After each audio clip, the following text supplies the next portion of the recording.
argument this morning in Case 23980, Facebook versus Amalgamated Bank. Mr. Shanmugam. Thank you, Mr. Chief Justice, and may it please the Court. The Ninth Circuit has adopted an outlying rule that threatens to create a sweeping regime of securities liability for omissions. The Ninth Circuit held that a risk disclosure can be misleading simply because a company does not disclose that the specified triggering event for the risk had occurred in the past. That holding was incorrect. A risk disclosure warns that a type of event may cause harm in the future. It usually makes no representation that the event had never previously occurred. The Ninth Circuit's approach would trigger serious concerns about overdisclosure and fraud by hindsight, and this Court should reject it. Instead, the Court should adopt a similar approach to the one it took for statements of opinion in Omnicare. There, the Court held that statements of opinion were ordinarily not actionable as false statements. But the Court recognized that a statement of opinion could be misleading based on an embedded representation about how the speaker formed the opinion. So too here, depending on the content of the statement, a forward-looking risk disclosure can be misleading based on an embedded premise about the current state of affairs. But just as a statement that the road may be flooded if it rains cannot be misleading simply because it rained yesterday, a typical risk disclosure cannot be misleading simply because the triggering event had occurred in the past. Under the correct approach, this case is an easy one. Meta's warnings that business harm could result in the event of data misuse did not imply that Meta had never previously suffered such misuse. But in any event, the initial misuse of the data had been publicly reported by the time Meta made the statements at issue, and respondents have abandoned any claim based on the continued misuse of the data. And far from being virtually certain to cause a risk of harm to Meta's business, the initial misuse of the data did not result in any harm when it was publicly reported. Under any approach other than the Ninth Circuit's, petitioners are entitled to prevail. The judgment of the Court of Appeals should be reversed. I welcome the Court's questions. But this case it isn't about harm at this stage, is it? So the risk disclosure in this case, Justice Thomas, warned about harm to Meta's business or reputation. But I thought the district court only focused on falsity or misleading, whether or not this was false or misleading. Oh, that is correct. So this is not about injury to the plaintiffs or any of the other elements. This is about the element of falsity. Our point is simply that when you look at what this risk disclosure is warning about, it is warning about harm to business or reputation. Well, but the problem is that a reasonable person could look at the statement and assume that because it only talks about future probabilities of this harm or this event occurring, that it never occurred. It's not, and there you also have another 105 statement in which you do discuss past events.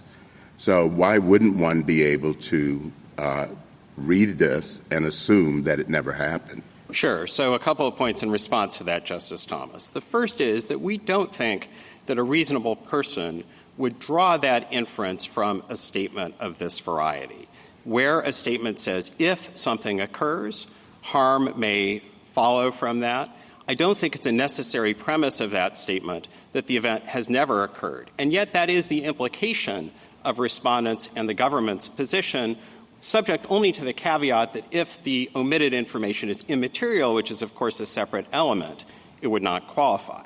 Now, I do want to say one other thing in response to your question, which is that the context matters. This Court has made clear, most recently in Omnicare, that when you apply the reasonable investor standard, you assume that the reasonable investor is aware of the context, the regulatory framework, and so forth.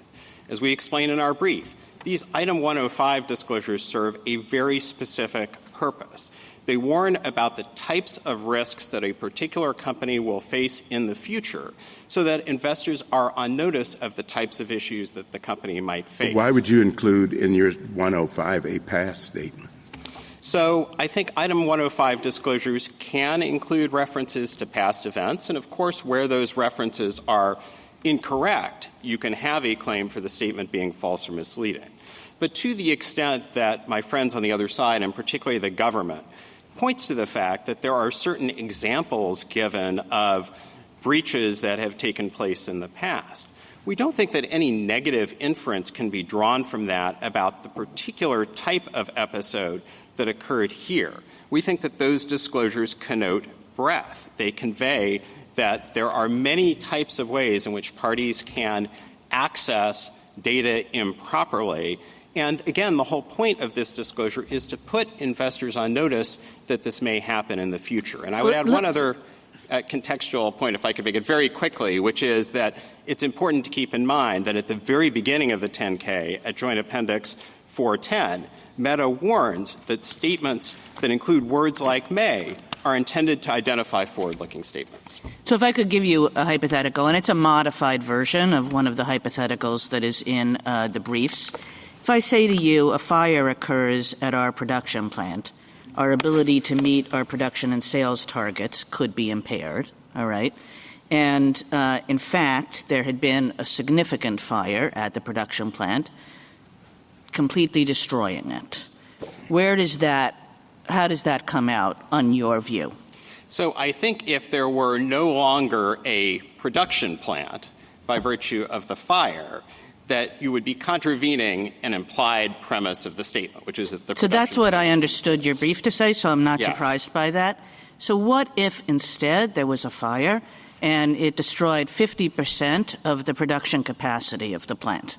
So I would say no misrepresentation in that instance, and let me explain why. I think that the difference is that there is no implied representation that there have not been fires at the plant in the past.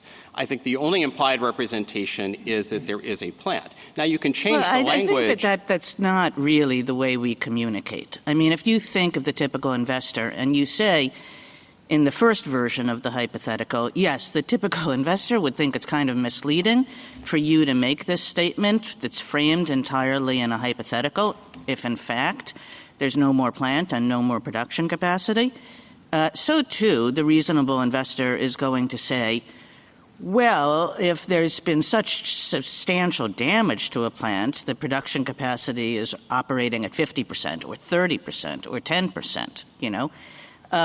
That, too, is going to be of interest to the investor for the exact same reason.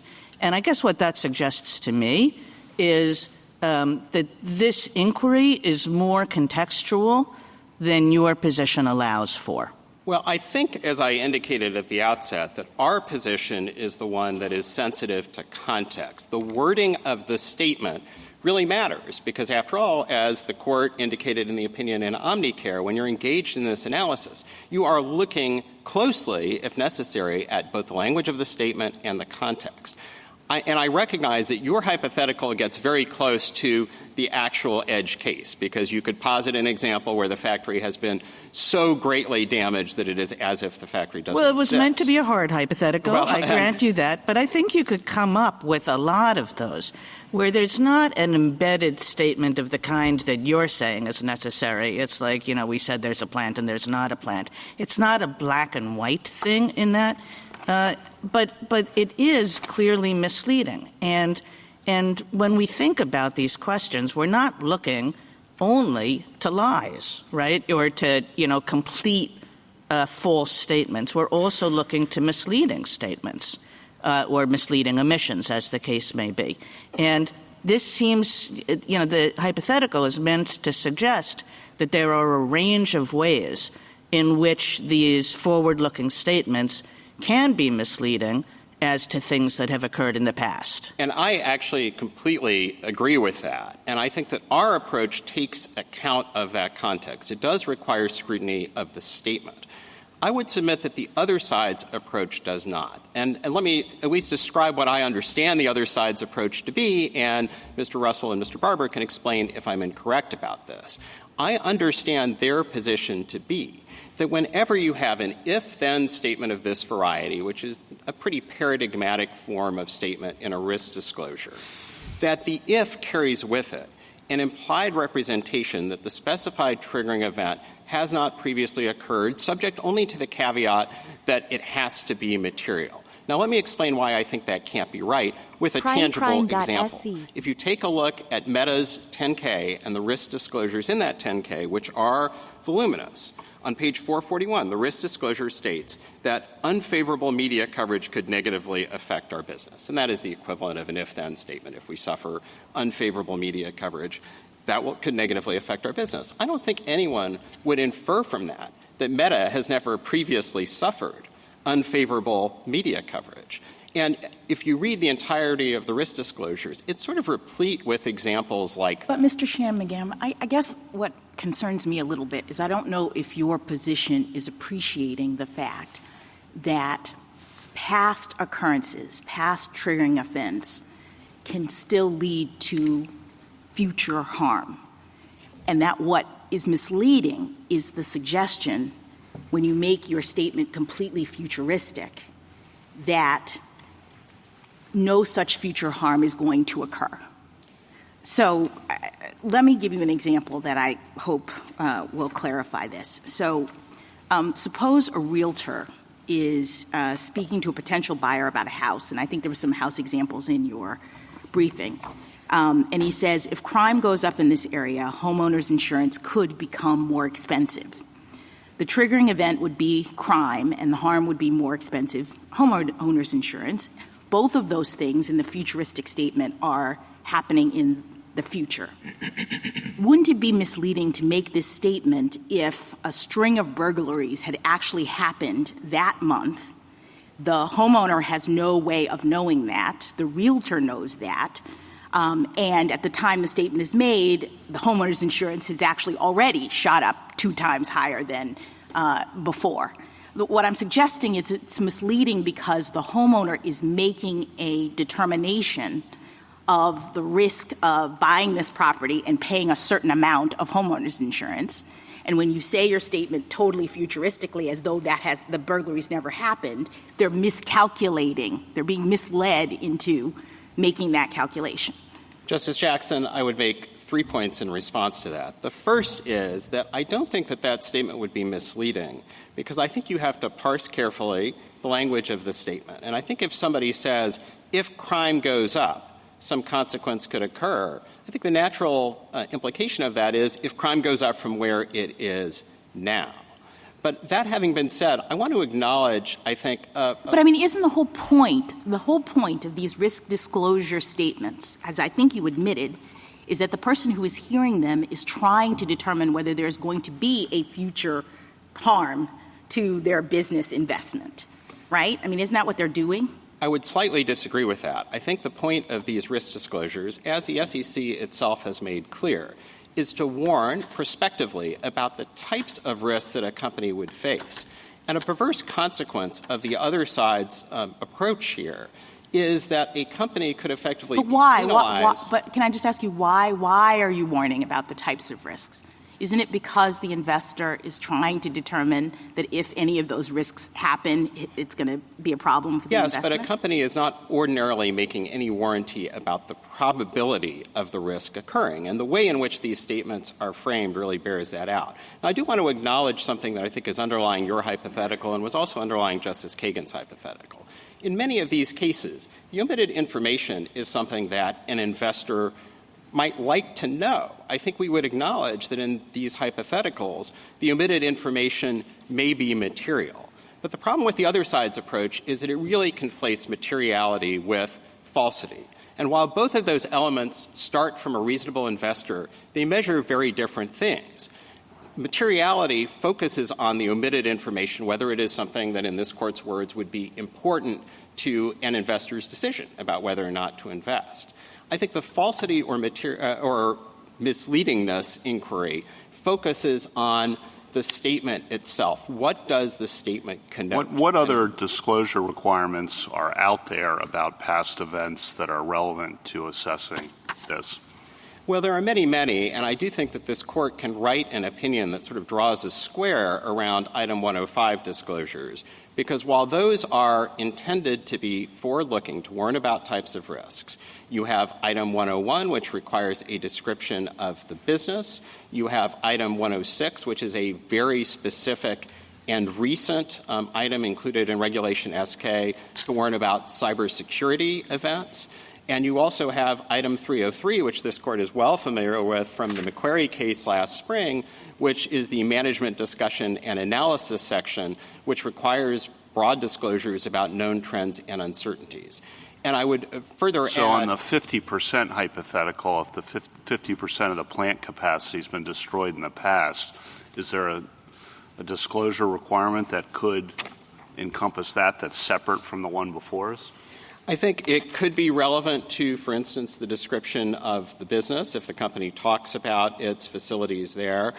And a company also has a requirement to update under Form 8K when there have been material changes to the company's business. There are a panoply of these requirements, but we rely on them really simply to make the point that if the SEC ever judges that there needs to be explicit disclosures about a particular type of past or present events, the SEC has the power to promulgate all necessary and appropriate disclosure requirements. That's what I'm having a little trouble with the question I think you're actually addressing in terms of the relationship between 105 and the rest of it.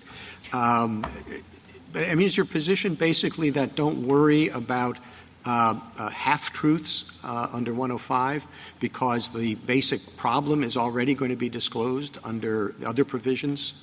That isn't our submission, Mr. Chief Justice. We certainly acknowledge that there can be circumstances in which even Item 105 disclosures can be misleading. And we agree on many of the hypotheticals that respondents and the government set out in their briefs, primarily because those are statements that contain implied representations of one sort or another. I simply want to make the point that I think the great risk of accepting respondents and the government's approach and upholding the Ninth Circuit's decision, which again is an outlier in that it requires disclosure of previous occurrences of the triggering event without any assessment of how likely the risk is to occur.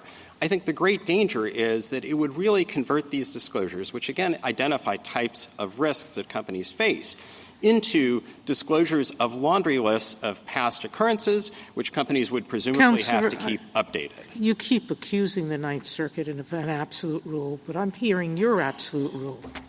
Your absolute rule is, or categorical rule, you say it in your brief at page 19, risk disclosures under 105 make no implied representation about a company's past experiences. Later you say, quote, forward-looking risk disclosures do not make any implied assertion about previous events and the present risk of harm they create. So you want a different categorical rule. You say it's contextual, but the only context you're looking at is whether there's a misrepresentation, not a misleading representation. I think that's the question that Justice Kagan was asking you. If you take it out, you're shaking your head yes. You're saying it has to be an explicit or implicit misrepresentation, but there's no such thing as having a misleading misrepresentation with risk disclosures. Isn't that what you're arguing? So, Justice Sotomayor, I think no litigant before this Court likes to be accused of having a categorical rule, but let me explain to you. No, but you're smiling because I think that's what you want. No, I don't. I think we want a rule that goes like this. I think when you have a bare if-then statement, like the statements at issue here, which essentially boil down to the proposition, if there is an episode of data misuse, Facebook may suffer harm to its business or reputation, then in that circumstance, there is no implied representation without more about whether or not data misuse has occurred in the past. It is no different from the adverse publicity example, from the 10K, or any number of other examples. Could I stop you there? Yes. All right. Let's go to these statements, okay? I'm going to start with the one that says, if third parties or developers fail to adopt adequate data security practices, something could happen in the future.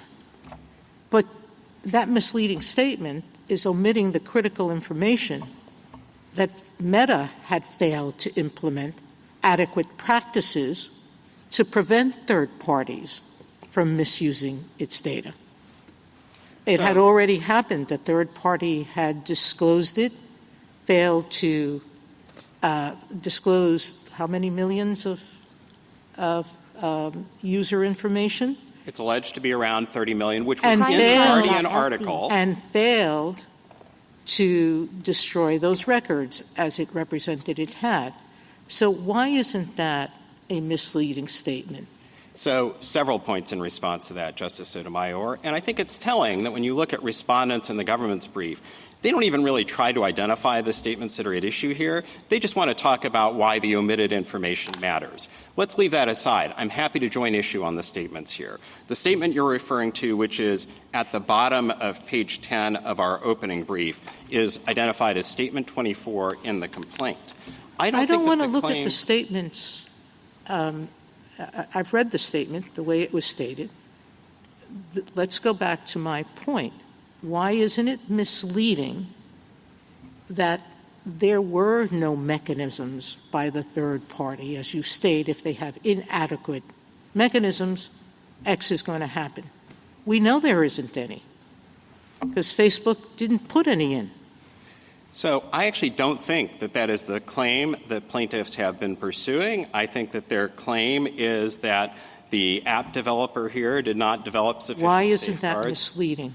I think the reason that that is not misleading is because there is no representation here about what has taken place in the past. That statement, no less than the other statements on which they rely, is forward-looking. Now, it differs in one respect in that it doesn't identify specifically harm to business or reputation.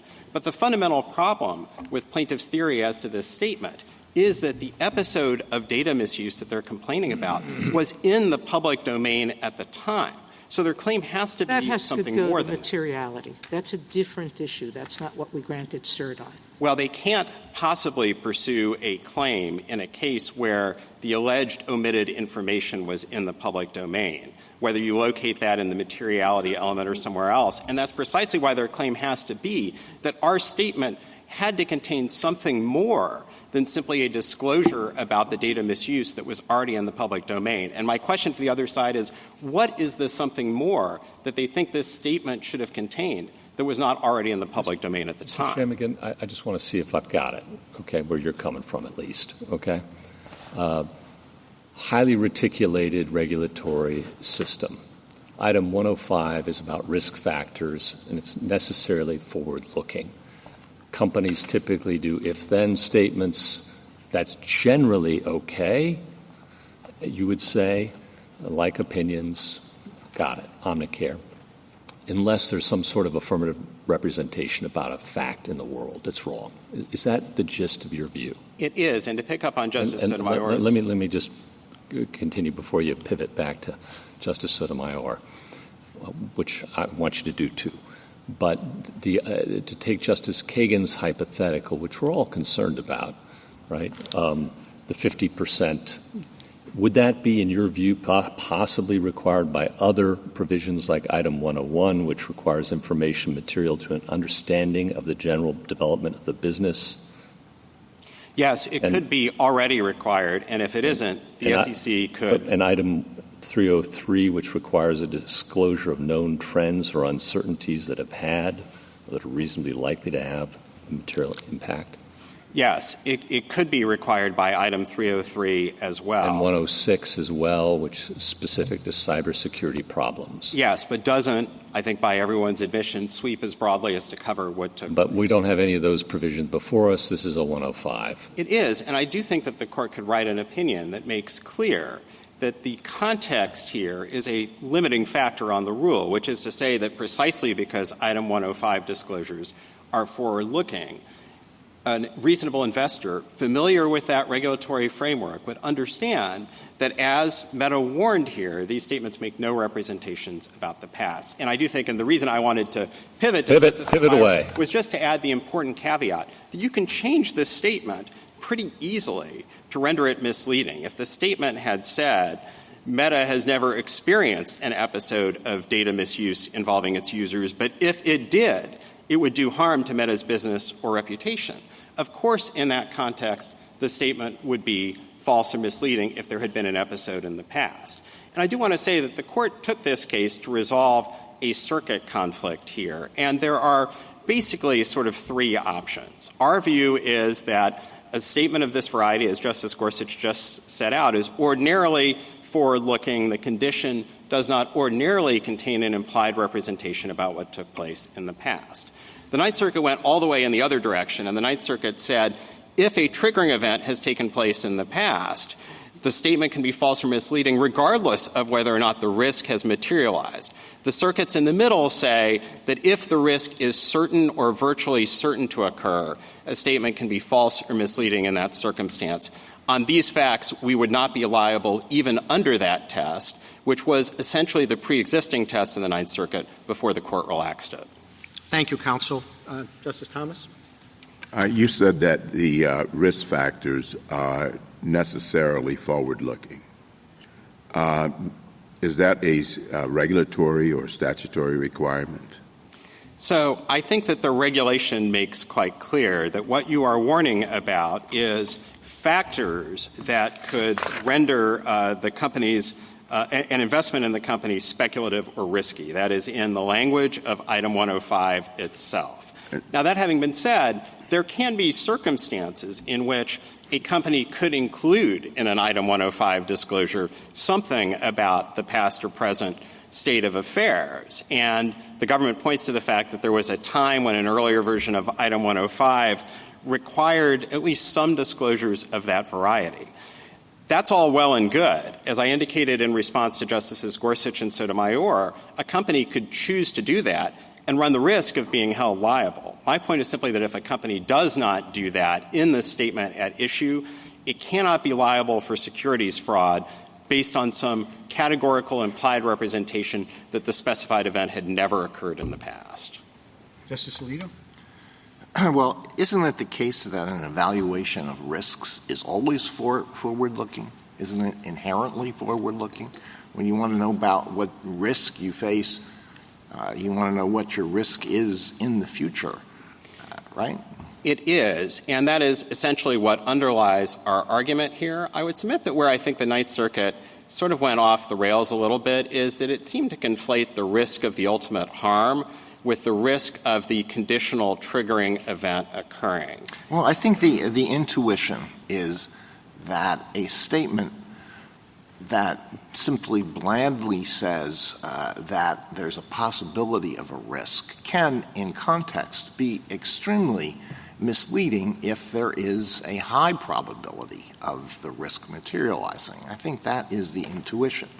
The fact that something has happened in the past very often sheds light on the risk of a recurrence. If you analyze the reason why the thing happened in the past, you may realize that this reason persists, and therefore it's predictable that the same thing may happen in the past. But the mere fact that something happened in the past doesn't necessarily tell you what the risk is going forward. Do you disagree with any of that? Well, Justice Alito, I think that that is the intuition that supports the circuits that have adopted the so-called virtual certainty rule. The notion that if you warn that a risk is possible, but in fact the harm is certain or almost certain to materialize, that there comes a point at which it feels as if the statement is misleading. Now here, precisely because we know that no harm occurred from the initial misuse of the data by Cambridge Analytica, this is an easy case even under that standard. Well, what if, all right, let's take the hypothetical about the risk of a fire. And let's say that there was a fire, it was a damaging fire, and an analysis of the reason why the fire started was that all the wiring in the plant is obsolete and eventually has to be replaced, but it can't be replaced for the next 6 months. So it shows there that there's a substantial risk of the recurrence of a fire. On the other hand, if there was a fire and it was caused by the fact that the factory was hit by a piece of space junk that fell out of the sky, the fact that that happened doesn't really tell you much more about the probability that you're going to have another fire based on objects falling out of space. So what do we do with that situation? So I would say two things about that situation. The first is that if you have a statement that simply says, there may be a risk of a fire occurring at our facility, I don't think that statement would be misleading simply because there's a modest difference in a modest increase in the probability of that happening because of some factor or another. I think the circuits that have adopted the certainty or virtual certainty standard have done so precisely because all you're saying is there's a possibility of this happening. If there is a certainty of it happening, then the statement starts to feel misleading. But the other thing I would say, and again, I think this is very important, is that here we're talking about these sorts of if-then statements. If something occurs, then there may be harm to the company's business or reputation. What you're really warning about in that circumstance, I would submit, is the ultimate harm to business or reputation. So if you're applying a standard like the virtual certainty standard, I think the argument that the other side is making is, well, if you had an episode of data misuse and you were aware of it at the time, that, if it is highly likely that there is going to be harm to your business, then that statement is misleading. Thank you. And the problem is that doesn't work out on these facts. Justice Sotomayor? Justice Kagan? So this is very much meant to follow up on Justice Alito's questions. My first note is that in this statement, Facebook actually does have various kinds of statements about what has happened in the past. It doesn't talk about Cambridge Analytica, but it does talk about other things. It says there have been hacking incidents in the past. Hacking is a real problem. And we've experienced it. And, if you had left that out, I think that you would have every right to stand up there and say, who could really think that our statement says that there aren't hacking incidents in the past, all right? So you put in a bunch of stuff that nobody could accuse you of just omitting, because who could think that? But now say that there's an extraordinary release of confidential data. And let's make it even more extraordinary in this case, because if we make it this case, you'll tell me this was known already and it really wasn't so bad. But, just imagine that every user of Facebook had all their confidential data released in some way to a third party who then put it on the open market. So really quite an extraordinary mishap. And just as Justice Alito says, the reason why people want to know about that in assessing risks going forward is because it says something about the company's vulnerabilities. It might say something about operational problems at the company. It might say something about management issues at the company. Like, how does a company allow that to happen? I better go find out. So why wouldn't that be required here? Whatever anything else requires, whatever other requirements there are, this requirement, which is supposed to give people an understanding of future risks, an investor needs to know that, doesn't she? Yeah, so I would say two things in response to that, Justice Kagan. The first is that, again, with regard to the examples that were given, I think we would acknowledge that there could be a case in which you might draw a negative inference from something that a company said about what took place in the past. Again, it's a contextual analysis that depends on the nature of the statements. But here, I think it's quite clear that the examples that were being given were precisely that. They were examples of the types of efforts improperly to obtain Facebook user data that had occurred in the past, and a reasonable investor, I would submit, would not have been misled by that to believe that no third party had ever gained access to user data or misused that data through other means. But second, to respond to the second half of your question, of course there could be situations in which omitted information would really be of interest to a reasonable investor. That goes to materiality. And yet it is a fundamental principle that this Court has articulated in cases like Matrix and McQuarrie that is not enough, at least for 10b liability, where there cannot be pure omissions liability. There is pure omissions liability under other provisions of the securities laws, but not 10b, which is, of course, enforceable by private investors. And what is the problem that this Court would be creating if it went as far as the Ninth Circuit? It would be the problem of creating a regime where a company would be penalized for disclosing about the very risk that eventually materializes. Thank you. Thank you, Chief. Mr. Shammigan, so you would agree, though, an if-then statement can be misleading, and materially possibly so, if it understates the risk going forward, the probability of it? I think only under the virtual certainty standard. Yeah.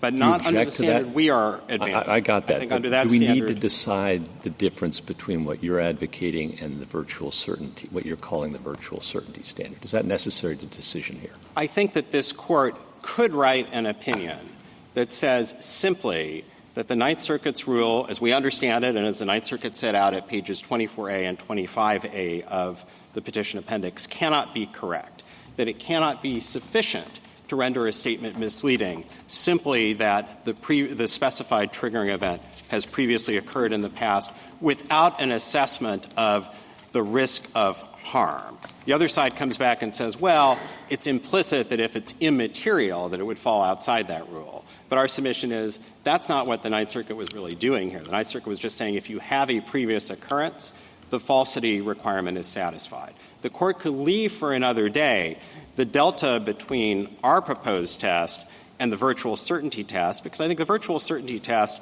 creates an exception in circumstances where, again, the risk of harm is certain or virtually certain to materialize. Defendants often prevail under that standard. We certainly think this Court should ideally provide guidance and resolve the circuit conflict here definitively, but if the Court wanted to say we're not going to decide between those two standards, it just doesn't matter on these facts. Thank you. Justice Kavanaugh? A couple questions. On the risk factors, as I understand it, you don't have to identify the probability of the event occurring, correct? And companies typically don't. If a company said it is highly unlikely that an episode of data misuse is going to materialize, then all of these things would be put into play. Perhaps not surprisingly, companies don't make warranties of that. Because if they did that, and as Justice Gorsuch said, they understated the risks, then they would be. Correct. In Justice Alito's hypothetical, if you included language that goes to how probable it is, then you're going to have a problem if you have information that goes to that probability. Right. And second, the SEC, I think you're acknowledging, could adopt a regulation that says what it currently says about risk factors and added, and by the way, if you're identifying possible future events that could create harm, you also need to identify if those events have occurred in the past. And what's funny about this, is that a Kavanaugh, yes? Yes, and the SEC did not do that when it promulgated Item 106 just last year. It did not include episodes of data misuse in what had to be disclosed. And indeed, the SEC shied away from requiring elaborate disclosures about previous occurrences precisely because companies complained about the burden that would impose. Thank you. Justice Barrett? So, Mr. Shanmugam, you said that this is about context and about the regulatory context, but it seems to me, based on a lot of the hypotheticals that you've gotten and the ones written in the briefs, is that it's about more than just the regulatory context, but also about the context of the business, the nature of the risk, et cetera, which makes it not easily susceptible to a categorical rule. Let's just say, Justice Gorsuch was asking you to kind of articulate where the line might be. It's hard for me to see why we would adopt the virtual certainty test when it's nobody's first choice. And it seems like the kind of bright line rule that maybe the SEC might want to adopt, that sort of thing, but it's hard for me to see why we would do that. Assume that I think the Ninth Circuit's rule goes too far, and I think your rule goes too far. It seems to me very hard to articulate what the line is, and maybe I can put it this way. It seems like the hardest hypotheticals are the ones where the risks are either unusual or devastating, like a 50% loss of a factory because of a fire or getting hit by space junk. Those are things that are unusual and hard. But, nobody would think that a social media company wouldn't be at risk of data breaches or that data breaches hadn't happened in the past. Or if you're a food supply chain, E. coli outbreaks in spinach, that sort of thing. If things are going to recur and they're things you associate with the business and they're described at a relatively high level of generality, it seems to me that those kinds of statements, well, maybe those do seem like they're general statements just about the category of risk that a particular kind of business faces. But if they are more unusual, kind of either or binary choices, make or break the business, well, then those really seem like they're misleading. So if I see it that way, how do I articulate a rule that handles anything more than the case in front of us? Maybe Sure. I shouldn't. Well, Justice Barrett, I think what I would say is that I would grant that I think there are circumstances in which A reasonable investor may have an intuition that something has taken place in the past. The example that I gave earlier, I think, falls into that category. Nobody would think that a company as big as Meta had never suffered unfavorable publicity. And I would submit that if we're talking about data misuse and the like, I think most people would assume that there have been episodes of that variety in the past. I think what you may be reacting to here is the sense that sometimes there are events that seem so significant that it feels as if there ought to be an obligation to disclose them. And maybe the unusual events fall into that category because those are perhaps likely to be events that are really, really significant.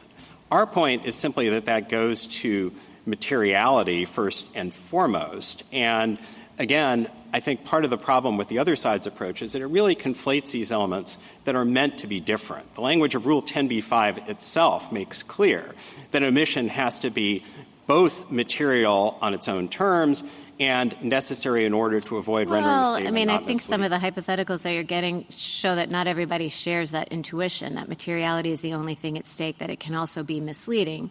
Depending on how specific the risk is, people probably have different intuitions that fall along a spectrum. So what, if I'm resisting, I feel like you're still advocating for your categorical. Well, but all right, so let me offer the important caveat, which is where I started the argument, which is the caveat that we really drew from this Court's opinion in Omnicare, which is that implied representations, I think, can take care of many of these circumstances. And we acknowledge in our reply brief that, for instance, a statement can have an implied representation about the current state of affairs.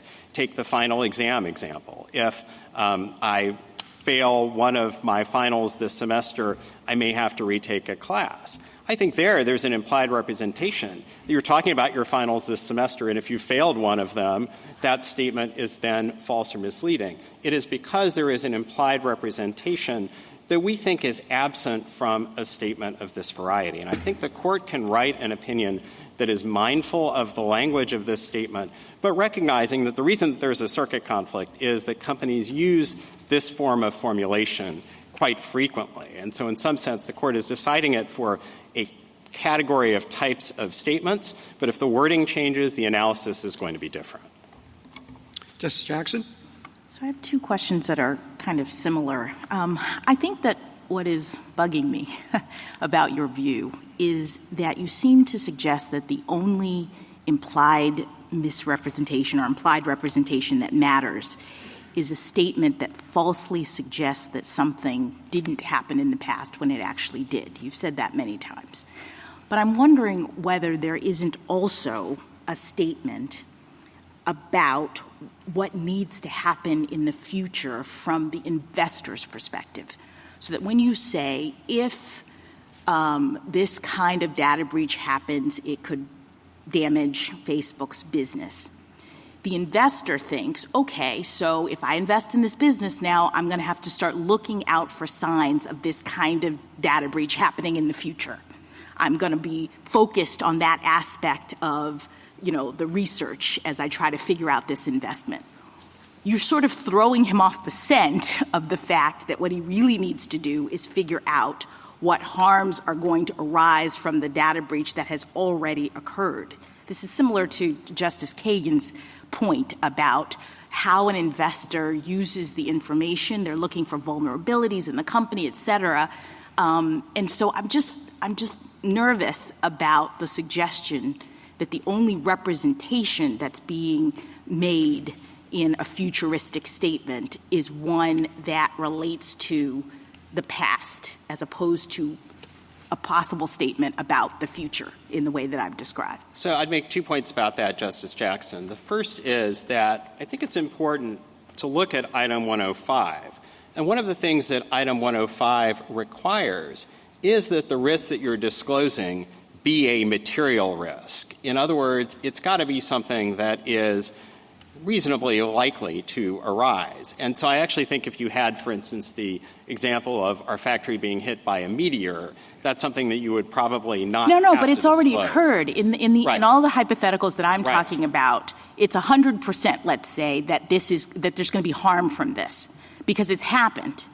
And in some sense, my point is that precisely because it has to be material, I think a reasonable investor would think this is something that is a very real risk. It may have happened in the past. It could happen in the future.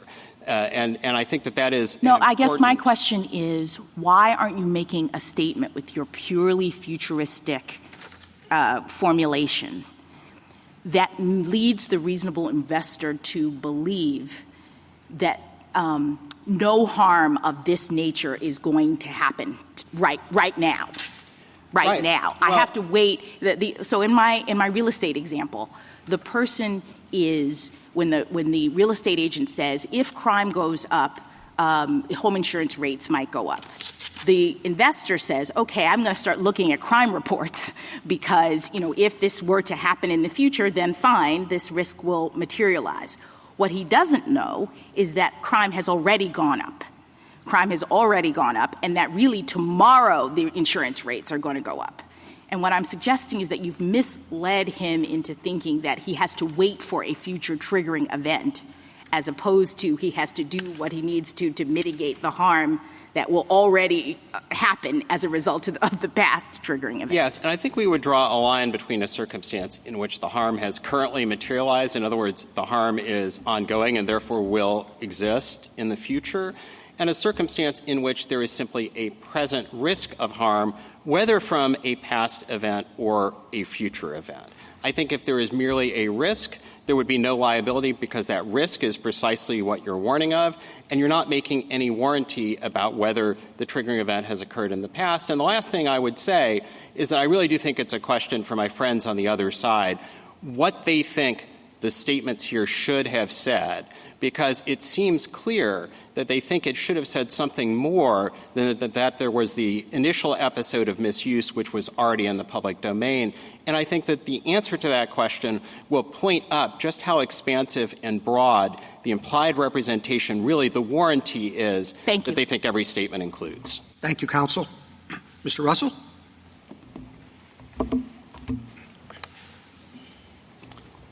Mr. Chief Justice, and may it please the Court, I'd like to start by making clear our position. First, as to the actual question presented, we agree that a risk disclosure is not misleading because it omits disclosure of an event that is immaterial because it risks no business harm. The Ninth Circuit did not hold otherwise. Second, we agree that in addition to proving materiality, plaintiffs must also show that the risk statement implies that the omitted event did not occur. We don't claim that every risk statement includes that implication. Our position is simply that they can and frequently do, and it ultimately depends on the facts and context of each case.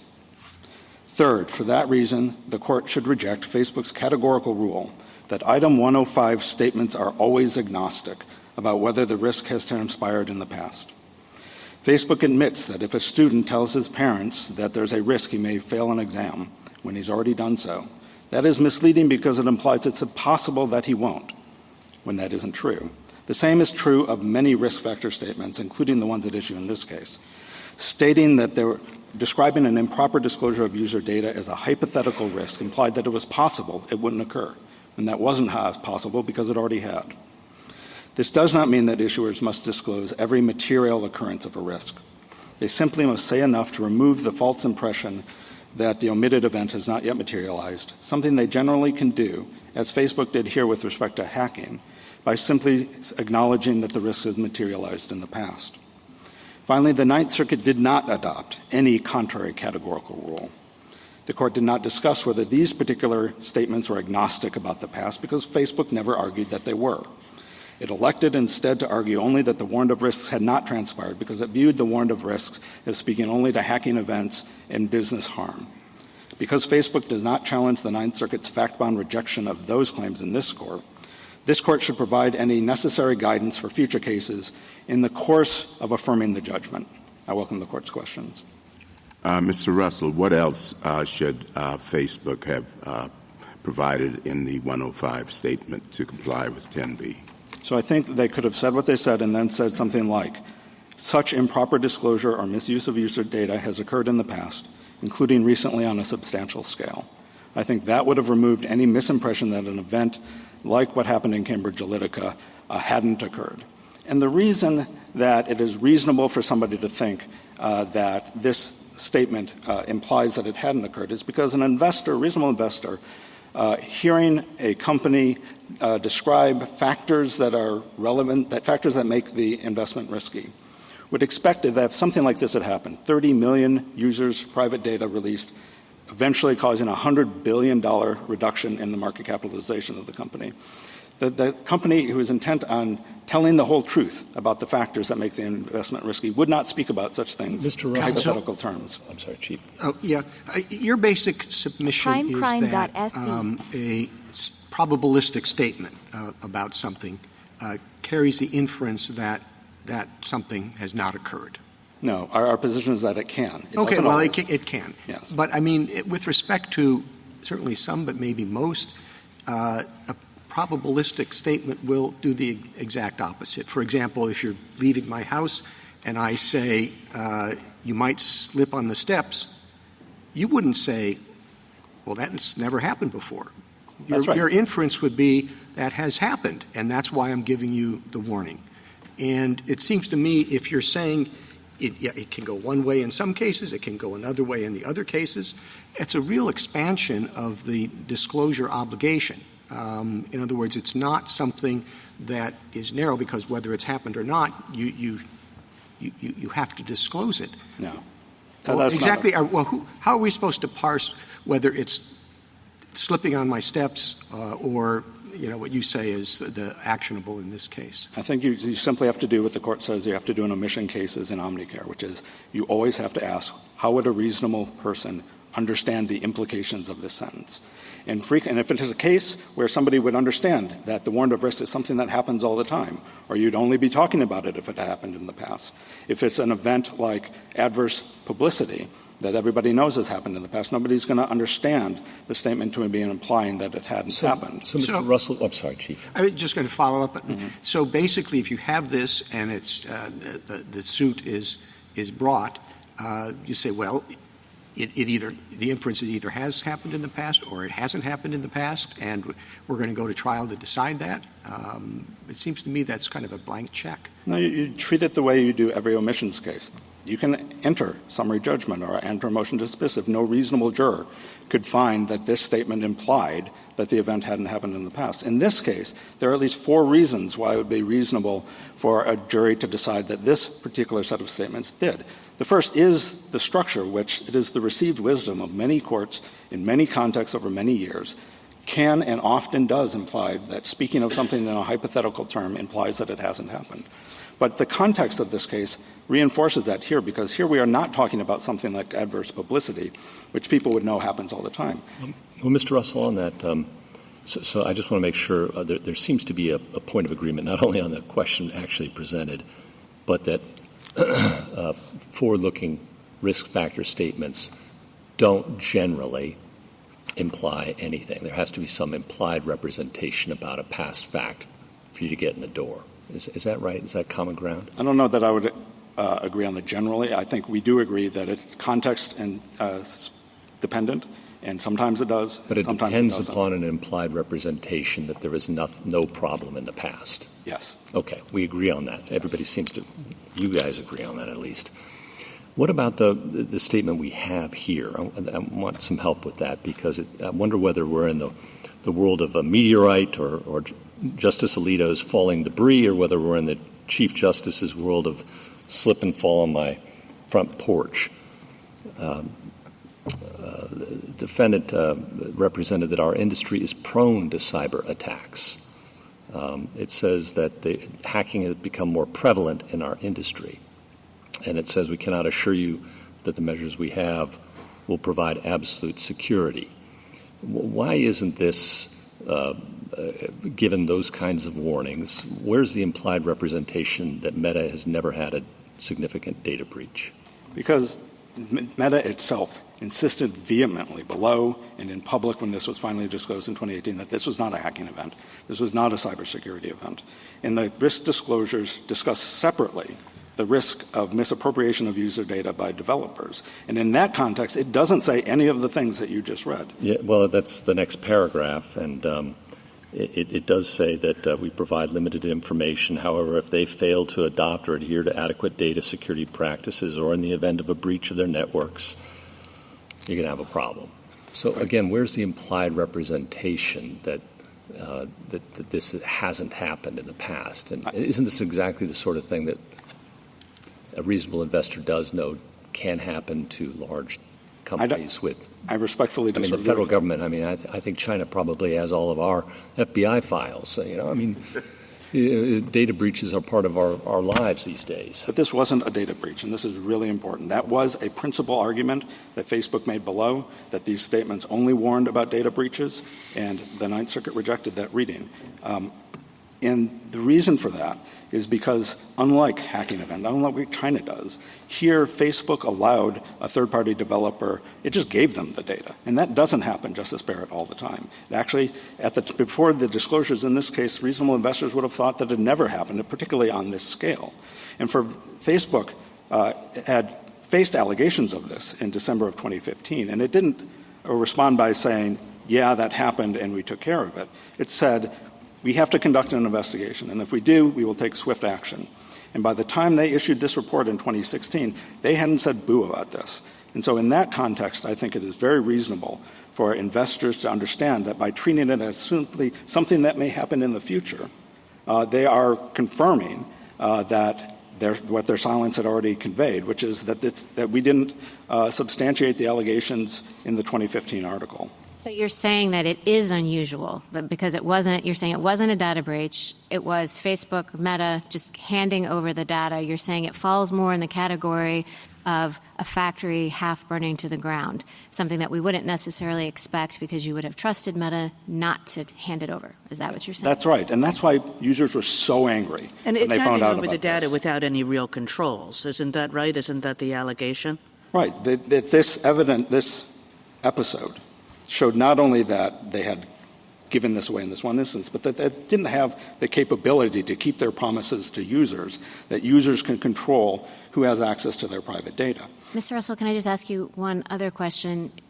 You know, Justice Gorsuch and the Chief, too, are kind of trying to pin you down on exactly what you think about these if-then statements or these statements of risk. And you agreed that sometimes they might be purely forward-looking, right?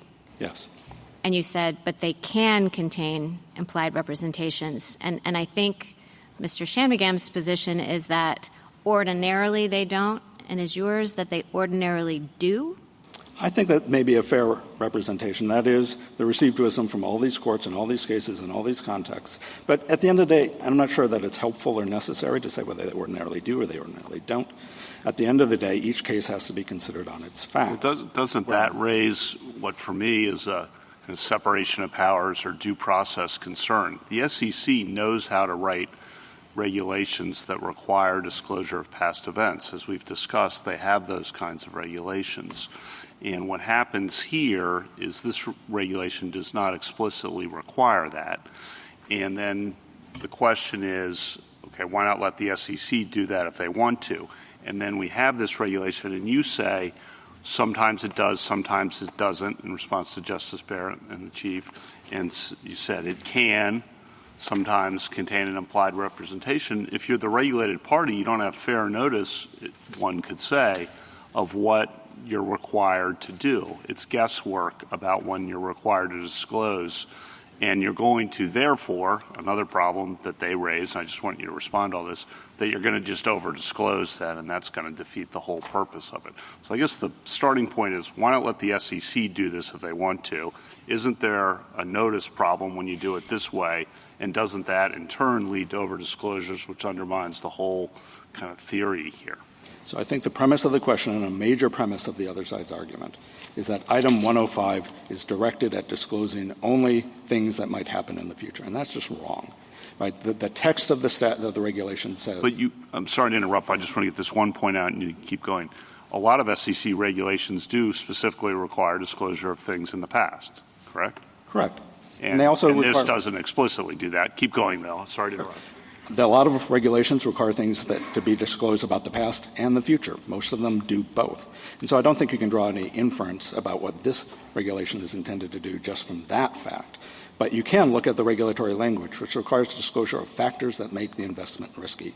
And the fact that there's been a recent misappropriation of 30 million users' private data that is a ticking time bomb that's going to cause $100 billion in damage to the company down the line is a factor that makes investment in the company risky. Well, that is an argument that seems to me different from the one that I thought was presented by the question. So there can be a situation in which an event has happened in the past, a big data breach, and the company knows that this thing that happened in the past is going to have a continuing effect. There does not have to be a recurrence of a similar event. We're talking about the damage from the past event which continues to have an effect.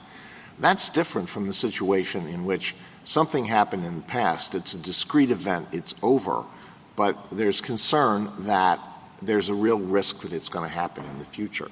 I think that's right. I thought we took the case to decide the second question, not this first question and that may be the one that fits best with the facts of the case.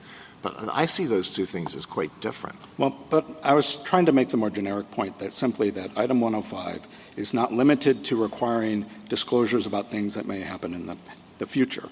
And you can get that from the regulatory language. You get it from the fact that Facebook itself disclosed facts, including the prior occurrence of hacking, and it does so. And with respect to a bunch of other things, my point is simply that nobody who reads these things, I think, will think that a risk factor statement that expressly discusses past events, that is intended to inform people about factors that make the investment risky, which can incur past events, who know that the prior versions of the regulation instructed people, that gave examples of past events, is going to think this is only talking about the future. Let me give you these two situations. This is what most troubles me about your argument, although as I tried to bring out in questioning Mr. Shammingham, I see problems with his as well. Suppose a company, let's go back to the fire example. Suppose a company does an internal, has an inspector come in, the inspector examines the factory and says, your wiring has got to be replaced, but it can't be done in less than 6 months, and that there is an X percentage chance that there's going to be a fire in your factory in the next year. Do they have to disclose and they say in answering the 10K, if there is a fire, there may be significant disruption of our operations. Do they have to disclose that internal report and say, we know that there is an X percent chance that a fire is going to occur? So I think possibly yes, but this is actually the real virtual certainty rule. So this is where something is misleading, not because it's already happened in the past, but because you are not disclosing something that's virtually certain to happen in the future. Well, it's not virtually certain. There's a certain percentage. Let's say it's a 15% chance. Well, I think if the statement is understood to imply that there hasn't been a fire in the past, that's our case, that is our claim here, and that would be misleading without regard. Well, the probability of the statement is, if there is a fire, there will be a substantial disruption of our operations. I think if there has been a fire, that doesn't say if there has been. If there is a fire. Okay. I understand that, but a reasonable investor, I think, could read that as saying, we wouldn't be talking about fires in hypothetical terms if there had recently been one that calls into question the safety of the entire facility. If it calls into question the safety of the facility, if the X is high enough, if the probability of it happening is high enough. But if there was a fire in the past because of a meteorite, I mean, that doesn't say anything about the probability. It doesn't increase the infinitesimally low probability of it happening in the future. I think I agree with that. I think that event would probably be deemed immaterial to investors because it doesn't augur harm to the business going forward. Well, that's the opposite of this case. I'll tell you where this is going, and I'll let you go. Unless there's a requirement to say to quantify in some way the nature of the risk, whether in numerical terms or in descriptive terms, there's a very high risk, there's a high risk, a moderate risk, whatever, then I don't see the basis. I see that to be inconsistent with the idea that the occurrence of an event in the future which highlights the potential for the materialization of the risk in the future has to be disclosed. I don't really see a difference between those two. Well, I don't think that a company is entitled to mislead people about something that occurred in the past that under BASIC would be a material event, just because it has an assessment that it's not going to happen again. It's up to the investors to make that judgment themselves, to value the company based on their own assessment once they are put on notice that this is actually something that happened in the past. Thank you. So is that why you're sticking with that? It has to be a statement that would cause a listener to infer a fact about the past is untrue. I mean, I'm sort of with Justice Alito in trying to understand the probability of risk and whether a statement can also be misleading if it would lead to an inference that the risk of future harm is zero or very low when the speaker knows it to be much greater than that. Why isn't that another kind of misleadingness that we should be thinking about or that the SEC was thinking about? I don't dispute that that is another kind of harm and another way in which a statement could be misleading. I'm simply saying that this case is not about that.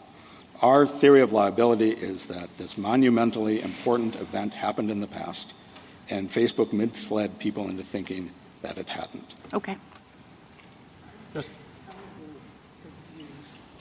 I thought when Justice Alito put in his two hypotheticals or asked which of these two situations something happened and it has continuing risk, or something happened, no risk, but it might happen, something like it might happen in the future. This situation presents both, doesn't it? I may have misunderstood the hypothetical then. That's what I thought. I do think the reason it was so devastating that to be misled about this occurrence is both that people were going to be really mad when they found out about it, which is what happened when they did, and that it reveals other risks about Facebook's inability to control outside developers' access to third-party or to the private user data. But the ultimate question here, I think, is simply whether there is a categorical rule that these statements are never or always contain that kind of implication. I think everybody agrees that that's not the case. It's always case-dependent and it's always fact-specific. And so then I think what's left for the court in this case is to ask, did the Ninth Circuit hold something different? And Thank you. Are you going to decide the facts of this particular case and whether these particular statements are misleading? I'm happy to talk about why they're not. We haven't focused on that question because we took the court to take the case to decide the general legal question. Thank you. Justice Thomas? In this case, as Mr. Shanmugam indicated, is about falsity. So at what point do we analyze that? The event took place in the misuse in 2015? Yeah. And and the statement was when? Statement was in a 2016 annual report. So do we just look at that period to determine whether or not the statement is false? Because you've made a big issue of the materiality part, which is in the harm that later on they find out when there's full disclosure that you got $100 billion loss, 30 million people's data has been disclosed, et cetera. So at what point do we analyze the falsity? I think at the point that they made the statement.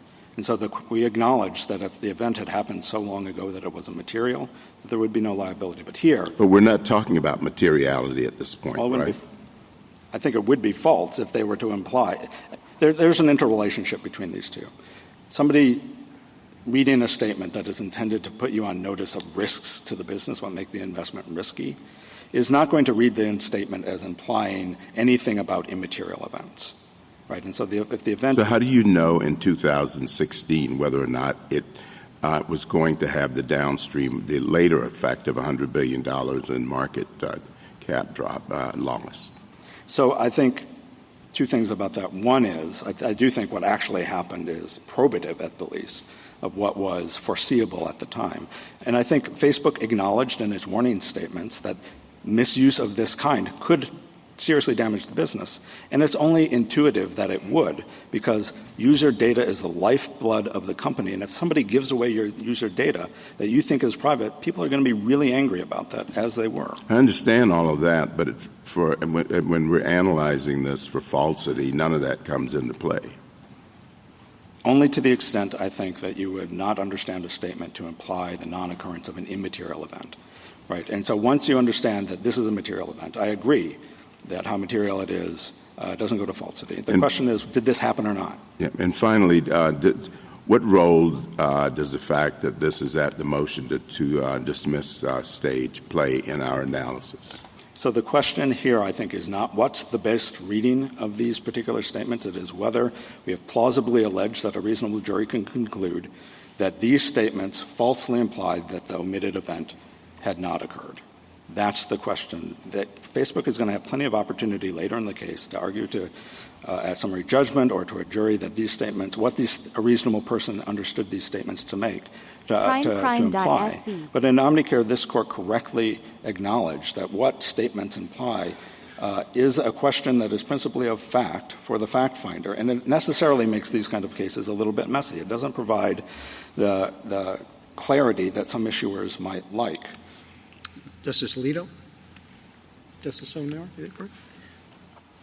Justice Gorsuch?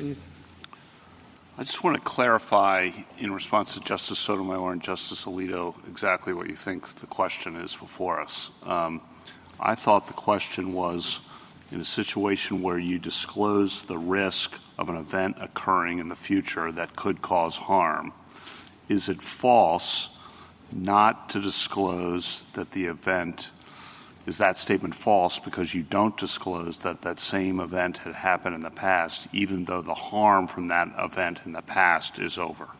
That is the question presented. On that question, which is very different than what we've been talking about all morning, we agree that the answer is no. If it is not misleading to omit the occurrence of an event that is immaterial because it risks no business harm. And in this case, that is not this case. Okay. I'll read the transcript on that. Okay. And then the second thing on Justice Thomas's point, I mean, getting past the motion, just to put the real world into this for a second, getting past the motion to dismiss is kind of it's the game, right? I don't think so. A lot of these cases go to summary judgment. We've collected a number of cases in which — Well, it's a big part of the it is big and it is important. So it's just — I'm just stating this.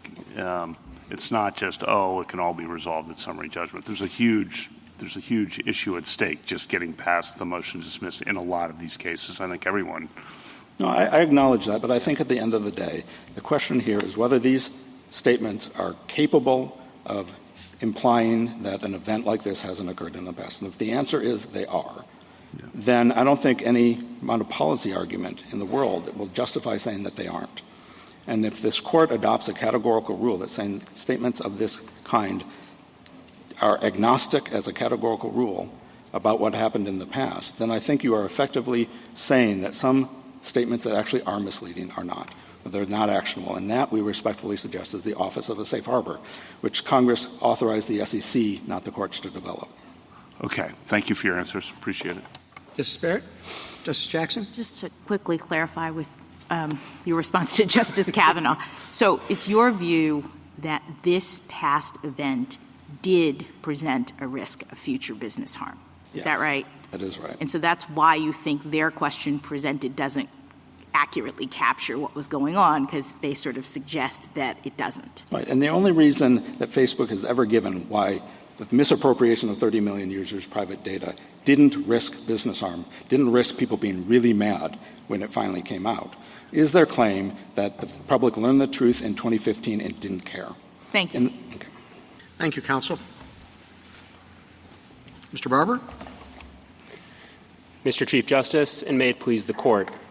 Petitioners ask this Court to immunize from fraud liability risk factor statements that misleadingly depict a risk as hypothetical when it has already materialized. That argument is flawed as a matter of law and common sense. Indeed, petitioners now appear to recognize that a risk statement can implicitly misrepresent the past. That is exactly what Facebook's statements did here. There's been some discussion about the question presented and the extent to which it accurately captures what the Court of Appeals held. We agree with respondents that it does not, given the obvious importance of the Cambridge Analytica matter to Facebook's business, which depended so heavily on user data. The Court of Appeals had no occasion to hold that the nondisclosure of an unimportant event renders a risk statement misleading. That's why petitioners have raised the broader argument that a risk statement categorically implies nothing about the past. This court rejected a very similar argument in the Omnicare case, and it should take the same course here. I welcome the court's questions. Mr. Shanmugam said that you have the burden of, or should have the burden of, saying exactly what else they should have said to meet the requirements of 105 and 10B. I don't think that's respondents' burden, but I do think that respondents gave a good answer to that question, which is Facebook should have said at least that they had experienced a significant episode of misappropriation of user data. That would have avoided the misleading impression left by the statements that they did make here. Was it considered significant in 2016 when they filed the statement, the 105 statement?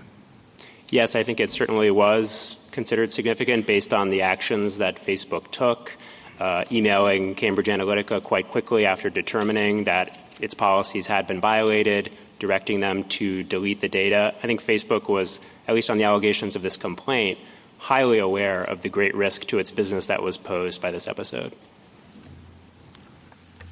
Do you agree with Mr. Russell that a probabilistic statement sometimes implies that the event hadn't occurred and sometimes implied that the event had occurred?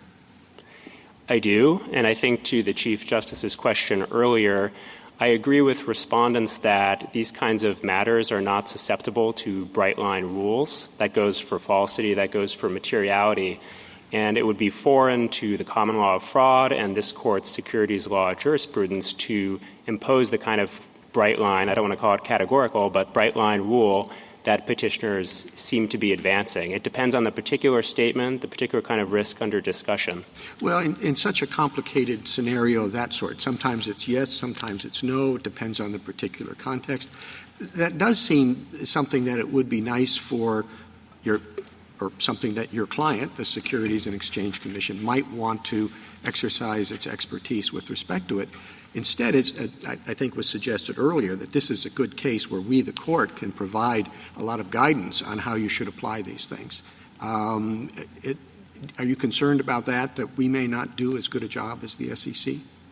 I think as long as you confine yourself to what respondents have suggested the court hold, which is a statement like this is misleading on this theory only insofar as it implicitly misrepresents that the relevant event has not already occurred, and then the past event that did occur has to be material. If the court so held, I think that would be fine. The SEC could always say more about this, provide more guidance, but that would be true in any kind of case involving a half-truth. Well, under what circumstances does a statement that is framed like this, if X event occurs, then our business will be hurt? Under what circumstances does a statement that is framed like that imply that the event is not going to happen? So when the relevant risk is something that any reasonable person would expect to have occurred and would have expected the company to confront in the past, then you wouldn't have that kind of implication? Well, it isn't a false implication if the risk of the thing happening in the past is more than some quantity. It's more than X. The risk has to be more than X in order for a statement like that to be misleading. Are you positing that that's what the statement itself says? I'm positing that the statement says exactly what I said it says. It says that if there is a fire in the plant, our operations will be disrupted. It's framed like that. Under what circumstances is that misleading? I think that would be misleading if the company, the manufacturer, had recently suffered a significant fire that, would be implicitly interpreted as in conflict with the representation that the issuer was making. Okay. Well, I don't want to dwell on things that fall out of the sky, but what about the situation where the fire is caused by something that's utterly freakish? Something a meteorite fell out of the sky, or some crazy person who was hearing voices decided that person was going to go throw a Molotov cocktail in the window of this plant. I don't know if the source of the fire in particular matters. If the company is warning a risk of fire may affect our business negatively, and then a devastating fire had just affected the business and had these serious implications for the business's ability to compete going forward, I think that could well be misleading. Even in those situations, it's caused by a meteorite or it's caused by the crazy Molotov cocktail thrower, you would say you've got to disclose that because a reasonable investor would want to know. A reasonable investor, because the investor would think the place is haunted or it's cursed because this happened in the past. Well, isn't what the reasonable investor would want to know in that situation, and I agree these are two different situations, but in that situation, what the reasonable investor would want to know is that there wasn't any plant, no matter what had caused the fact that there wasn't any plant? There wasn't any plant, so there wasn't going to be any output, so there wasn't going to be any business. Well, what I'm talking about is it doesn't wipe out the plant. It causes a certain amount of damage, and then it's brought under control. No, so still, what the reasonable investor would want to know is we enjoy this sometimes. Please. Only sometimes. Is that, 50% of the capacity had been wiped out, right? Right. Now, there are other cases where what the reasonable investor would want to know is, oh my gosh, there appears to be insufficient, inadequate management, operational controls such that the same thing could happen again.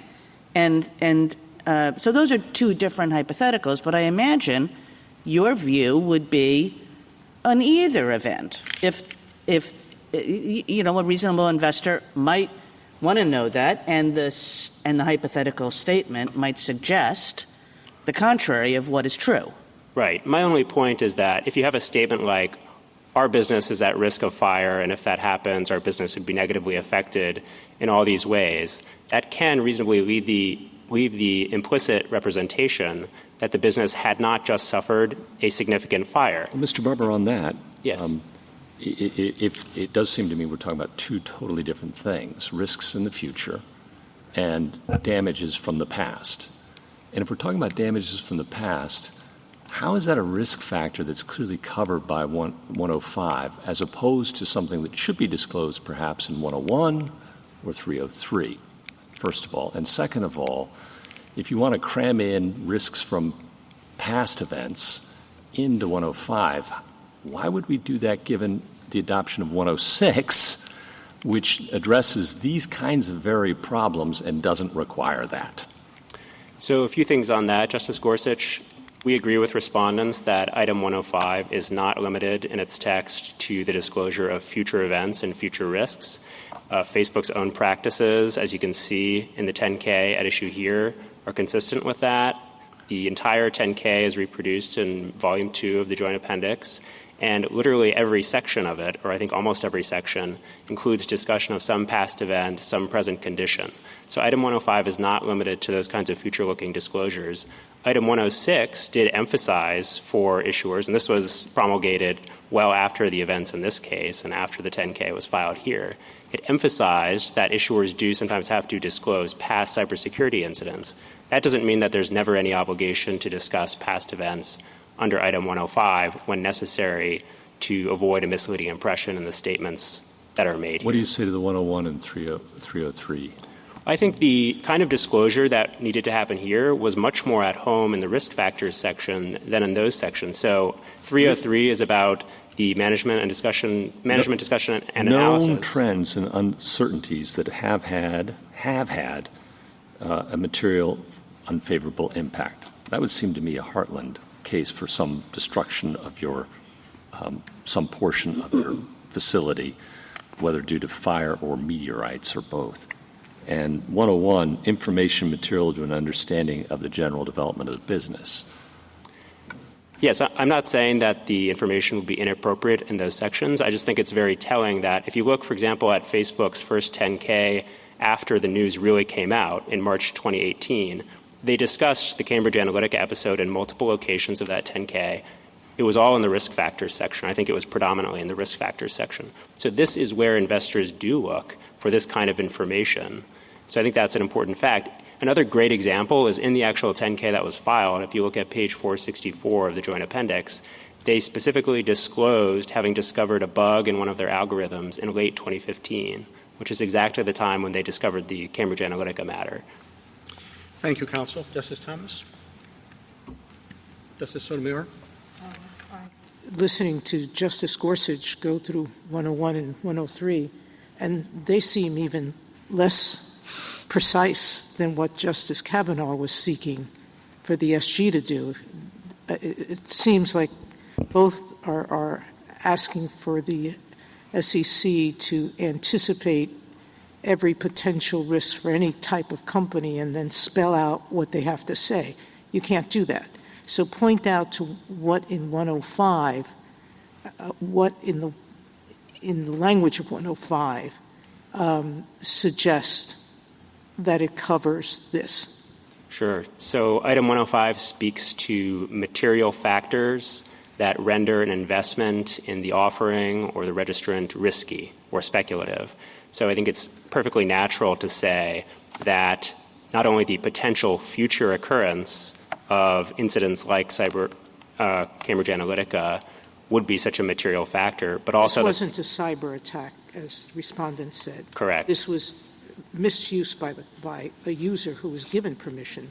Correct. By Meta. Okay, go ahead. Correct. So I think this kind of event is comfortably encompassed by the language of item 105. We're not saying they had to get into the specifics of Cambridge Analytica, but they at least had to acknowledge that events of this nature had previously occurred in order to avoid leaving the kind of misleading impression that was left here. And I don't think, as Your Honor was suggesting, there's no basis in this Court's case law for the idea that the SEC has to specifically lay out the particular kind of half-truths that a disclosure may make to the investing public in order for those to be actionable under Rule 10b-5. Or exactly what won't be misleading. Right. The fact that the elements of this cause of action require what a reasonable investor would think, that is enough of a protection. So I don't think there's any kind of fair notice issue here.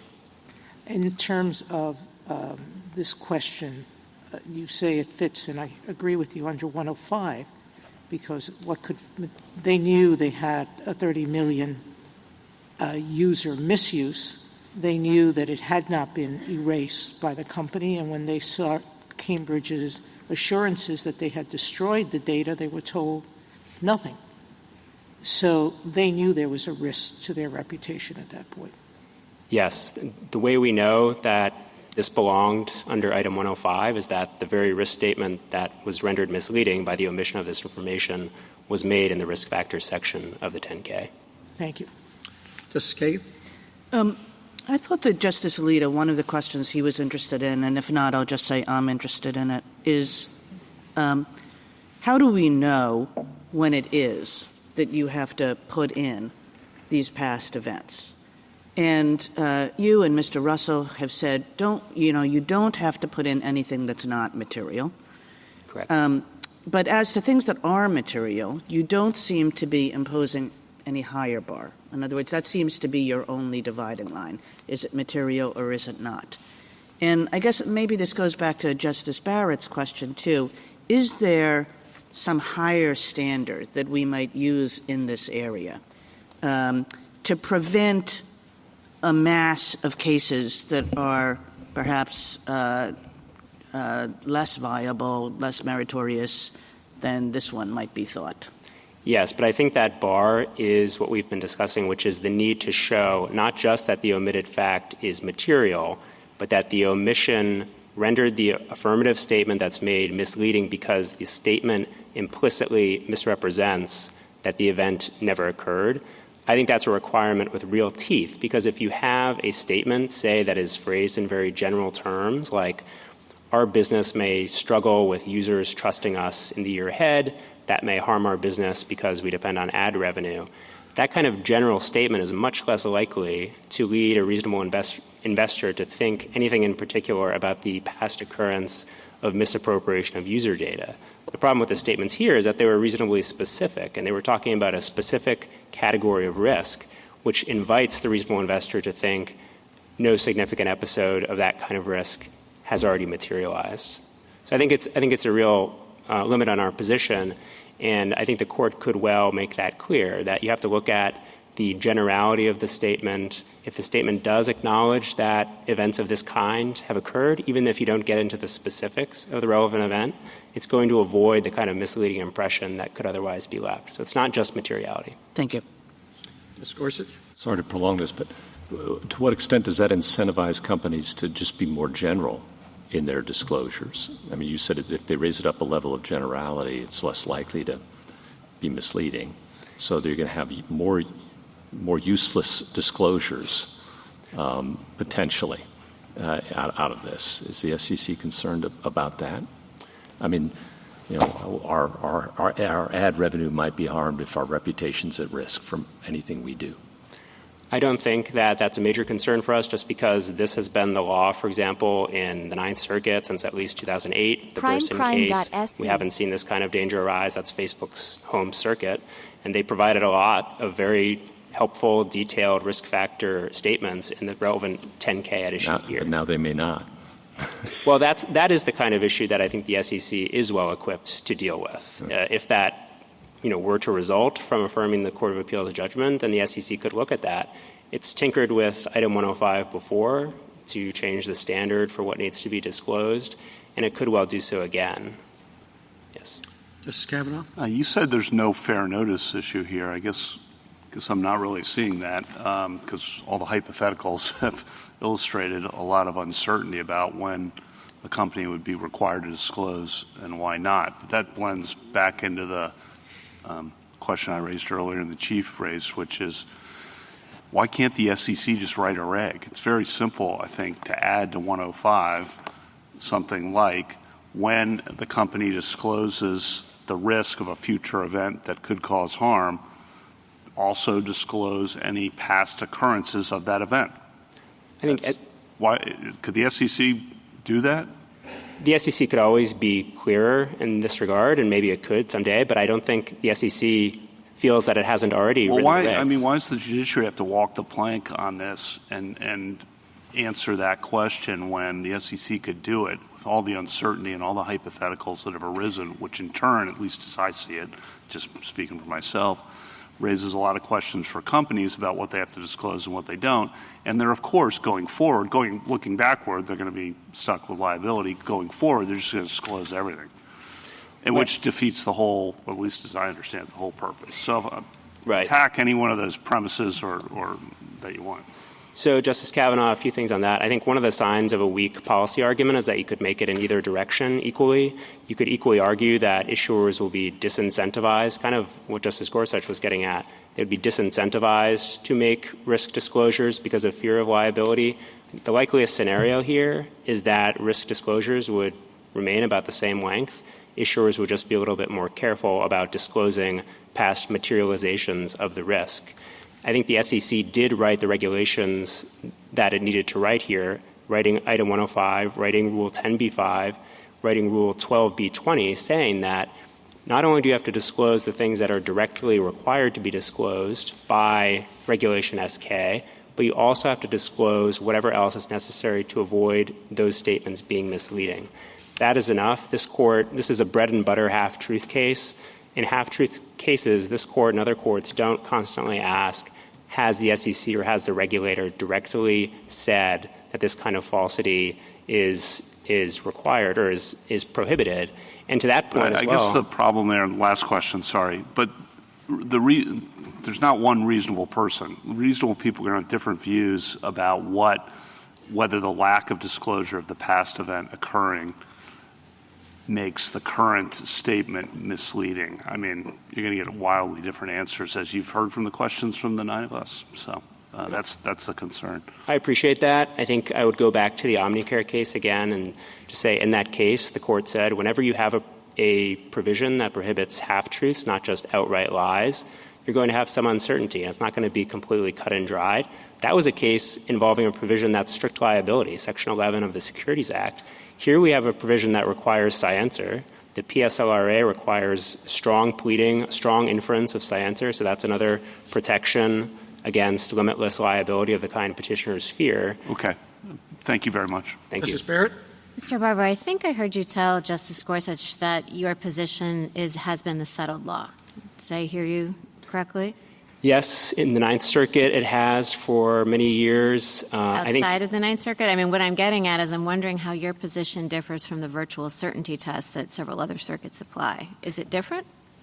So I think that the problem with that, Justice Barrett, is that the other circuits don't apply the virtual certainty rule in the way that petitioners say they do. What the other circuits say, what most circuits say, is a risk statement can be false or misleading if either A, the risk has already materialized, which is our case, or B, the risk hasn't materialized but it's virtually certain to do so. And that's fine. I don't think anybody has a quarrel with that, at least for purposes of this case. What petitioners are saying is that the virtual certainty rule says, even in that category A, this kind of case, the statement is only misleading if the undisclosed past event is virtually certain to harm the business. That's wrong. I don't think any circuit applies that rule. There's one case from the 10th Circuit that if you look at the end of the relevant section of the court's opinion, it's the Indiana public retirement case. The court does seem to apply it that way, and we think that's wrong. But even above that, in that opinion, the court describes the rule correctly, the way I just described it.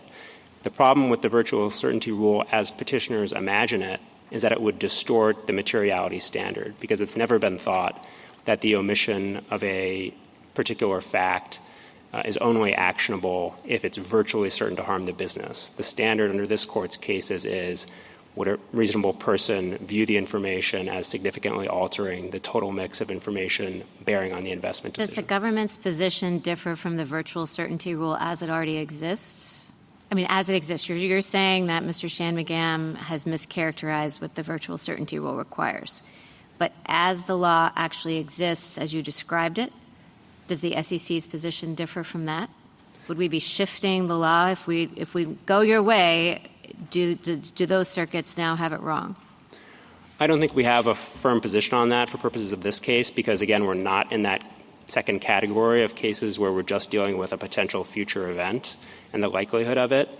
Given the fact that, as has been discussed, Item 105 doesn't require a specific quantification of the risk, you don't need to say like 70% or whatever, then probably in most cases to show that that is false based on the understatement of the risk, you would probably have to show something like virtual certainty to actually make that actionable.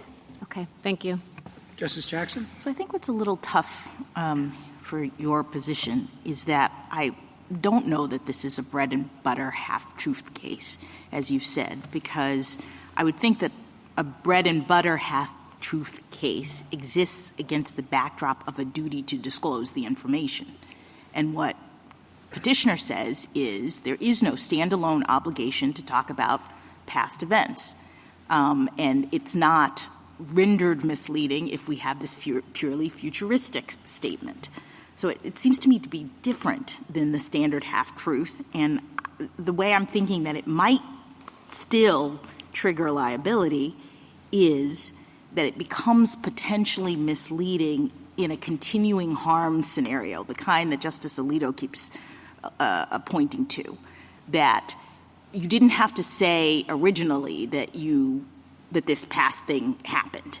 But if the past thing happens and before the harm completely materializes, before the harm completely happens, you have to make a disclosure statement, then maybe there's something misleading about making your statement purely futuristically in that situation, because it leads investors to underestimate the risk or the potential for the future harm. So, Justice Jackson, a couple of things on that. I disagree that you only have a half-truth if you're under some kind of regulatory disclosure requirement. Half-truth claims are not limited to that particular context. The reason why we're in that situation here is that if a company isn't subject to a disclosure requirement like Item 105, then they don't have much incentive to go around the markets telling people how risky their investments might be in the company. So I think that's important. But I also do disagree at a second level that Item 105 just doesn't ever require disclosure of past events, because what it requires disclosure of is material factors that render an investment in the company risky or speculative. And that can readily encompass past events, present conditions, and potential future events. Thank you. Thank you, counsel. Thank you. Mr. Shanmugam, rebuttal. Thank you, Mr. Chief Justice. 4 points. First, let me start with respondents and the government's test. Mr. Russell said that under their test, risk disclosures can and frequently do imply something about the past. But as Justice Kagan asked, the devil is in the details. How do you determine when risk disclosures fall on that side of the line? From respondents and the government's brief, it seemed like their answer was the materiality requirement. If omitted information is important to a reasonable investor, then the risk disclosure contains an implication about that. But there are a couple of problems with that. The first is the one that we discussed in my opening argument, which is that conflates and collapses the elements of falsity and materiality. And second, materiality really doesn't provide a great deal of protection because it is a relatively low bar. And so I think as it stands, that rule would be a categorical rule by any other name. Now, Mr. Russell also suggested in points of his argument that it's really all about the intuition as to whether or not the event is of the sort that has occurred in the past. And so bad publicity would presumably fall on the side of the line of something a reasonable investor would understand has occurred in the past, and Justice Alito's meteor strike or Molotov cocktail would not. I would submit that we would prevail under such a standard because a reasonable investor would think that Facebook had suffered episodes of data misuse in the past. But I think the problem with an intuition-based test is it's not really an administrable standard and it's not an objective one. And I would submit that it's a very difficult one for a defendant to prevail on a motion to dismiss. Most of the cases in the circuit conflict have come up on and been resolved on a motion to dismiss. And remember that we're not just dealing with the ordinary Twombly-Iqbal standard here. We're dealing with the heightened pleading standard of the PSLRA, under which both the statements themselves and the reasons why the statements are misleading must be pleaded specifically. Second, the wording of the statements here. Mr. Russell said that what we should have said was such improper data misuse has occurred in the past, including recently on a substantial scale. The problem with that formulation is that all of that was in the public domain. This Court can judge that for itself. The articles that were in the public domain before the 10-K are at Joint Appendix 616 to 630. It was public that millions of users' data were in play as a result of what took place here. And to the extent that Mr. Russell relies on the $100 billion alleged drop in the stock price, that took place after the continued misuse became public, but it is clear that that continued misuse is no longer in the case. It was waived below, and that was for good reason because the district court said that no responsible person at Meta was aware of that continued misuse at the time of the 10-K in early 2017. What should this Court do here? Well, I think that this Court should write an opinion that simply says that statements like this one and others like it contain no implied representation that the previous triggering event had never occurred. And this Court should rely on the context of Item 105, where I would note parenthetically the SEC requires disclosures to be concise, not voluminous. And the Court can make clear, as it did in Omnicare, that the answer naturally depends on the wording or the context in which the statement was made. So if you have a defendant that says something about the probability of the event occurring or said something like, if this event were ever to occur, thereby implying that it had not occurred in the past, the outcome could be different. Finally, just a word about the implications of this case. The effect of accepting either respondents or the government's position would be to hold a company liable for securities fraud precisely because it warned of the specific risk at issue, presumably on the theory that a company failed to catalog all of the prior episodes of the event occurring. That would create a regime that is effectively a regime of omissions liability, because what you would be saying is that if a company warns about a genus of risk, it is on the hook for any previous episode that has not been disclosed. That would place an onerous obligation on companies not only to disclose initially, but continually to update its risk disclosures in its quarterly reports. and it would penalize companies for doing the right thing and what Item 105 requires, which is to identify risks that may affect the company's business. The Ninth Circuit's formulation of the standard here cannot stand, and for that reason we would submit its judgment should be reversed. Thank you. Thank you, counsel. The case is submitted.